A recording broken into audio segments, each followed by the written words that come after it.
হার্টে পার্সনদের hidden secret feelings of your person, hidden secret feelings of your person, hidden secret feelings of your person. Thank you universe, thank you universe, thank you universe. First card হচ্ছে cloudy judgement. তোমার partner এই মুহূর্তে কিন্তু ইলিউশনে ভুগছে, কি করবে কি না করবে বুঝে উঠতে পারছে না, ইমব্যালেন্স স্টেটে আছে। নেক্সট দেখবো আর একটা মেসেজ, হিডেন সিক্রেটস, ফাইনালিটি। মানে কি হচ্ছে, মানে সে কিন্তু কোনো ডিসিশন নিতে পারছে না। ওই একই মেসেজ আবার আসছে যে সে ক্লোজার চাইছে বা ওপেনিং চাইছে, কোনো ডিসিশনই সে নিতে পারছে না। যে সিচুয়েশনে আছে সেই সিচুয়েশন থেকে সে বেরোতে চাইছে। এই যে ইলিউসিভ, ডিসঅনেস্টি, ডিসেপশন, ট্রিকারি।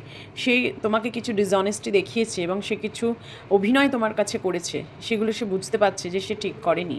সে কিন্তু নিজের জালে নিজেই ফেসে গেছে, নিজের চালে নিজেই ফেসেছে। Running, ghosting and invisible. তোমাকে তো সে ব্লক করে রেখেছে দেখছি আমি, হঠাৎ করেই সে তোমার সাথে কোনো কন্ট্যাক্ট রাখেনি। অ্যান্ড এসকেপিং, সে পালিয়ে বাঁচছে, তোমাকে ব্লকিং করেছে সেই জন্য সে পালিয়ে বাঁচছে। দেখেছো আগের এনার্জিটা আমি বললাম, মনে হচ্ছে সে তোমায় ব্লক করেছে। দেন আর একটা এনার্জি দেখবো, নারিশ।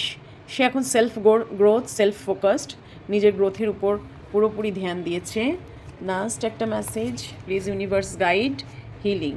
সে কিন্তু এখন পুরোপুরিভাবে হিলিংয়ে ফোকাস করেছে, নিজেকে ক্লিনস করছে, হিলিং করছে। তার আর এই এনার্জিতে থাকতে ভালো লাগছে না। হ্যাঁ, সেই জন্যই সে ইলিউশনে ভুগছে, তো সেই জন্যই সে একটা ক্লোজার, একটা ডিসিশনে আসতে চাইছে অ্যাকচুয়ালি। আর তার এই ডিসিশনটা তখনই সে নিতে পারবে যখন সে পুরোপুরি হিল হবে, তাই এখন সে হিলিংয়ে ফোকাস করেছে।